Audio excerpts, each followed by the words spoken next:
চুপি রাত নেমে আসে আকাশে, গুটি গুটি চাঁদ এসে পাশে বসে কানে কানে গান শোনায়। কোটি কোটি তারা জ্বলে ওঠে আবার, ছুটে ছুটে চলে যায় মনটা আমার, আমি আকাশ পানে হাত বাড়াই। আমার সাথে আজকে two divas of Bengal, Rashmita and Jueli. আমার অনেকদিন থেকেই ইচ্ছা ছিল যে তোমার পডকাস্টে আসবো। তো আমাকে বলিসনি কেন, মেসেজ করিসনি কেন? করতেই পারতিস। ভয় পাই তোমাকে একটু। হ্যাঁ হ্যাঁ।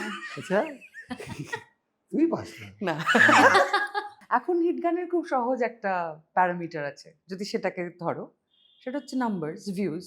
আর এআই এর যেটা করবে হচ্ছে, মানে আমার যেটা ধারণা সেটা হচ্ছে যে একটা মোটামুটি একটা সোসো স্ট্যান্ডার্ড গান কিন্তু ও বানিয়ে নেবে, কিন্তু আজকে ক্রিয়েটিভ কিছু দারুণ কিছু করার জন্য, চমক লাগানোর জন্য এআই এর এখনো সময় আছে। মানে আই সি আ ডে সুন যেখানে ওই হলোগ্রাফিক পারফরমেন্সেস হবে। ধরো ফর এক্সাম্পল, আমরা যেহেতু পুরোনো গান শুনতে এত ভালোবাসি, সেখানে তো সন্ধ্যা মুখোপাধ্যায় অনুষ্ঠান দেখছি বা মান্নাদের অনুষ্ঠান দেখছি, এআই জেনারেটেড।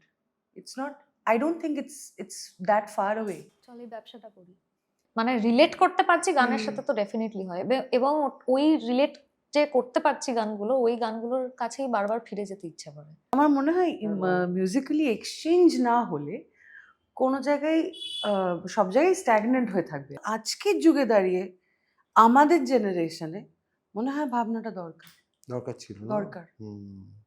না সেটা তুই কেন মনে সেটা করছিস? প্রফেশনালি, সেটা monetarily, as simple as that. Any day এখন এরকম হতে পারে যে I will go out of work. না ভালো আমি খারাপ আচ্ছা ঠিক আছে, ডিপেন্ডেন্ট আই নয়। টেক ব্যাক মাই ওয়ার্ড, কিন্তু আমি বলছি যে অডিয়েন্স তো আজকে অডিয়েন্সের পেশেন্সও কমে যাচ্ছে। জোনাকি শুনছো নাকি ওই জলে নিভে বলে যায়, নানাতে কেন মন খারাপ লিখে পাঠিয়েছি তোমার পাড়ায়, বলি বৃষ্টি দিনে অলক্ষণে ঝোড়ো হাওয়াকে, আর লালচে রাতে রাস্তা রাতে ভিজতে যাওয়াকে, সাজনা লাগে না अब अखियां तोरे बिन, साजना काटे ना अब रतिया तोरे बिन, साजना लागे ना अब अखियां तोरे बिन, साजना काटे ना अब रतिया तोरे बिन।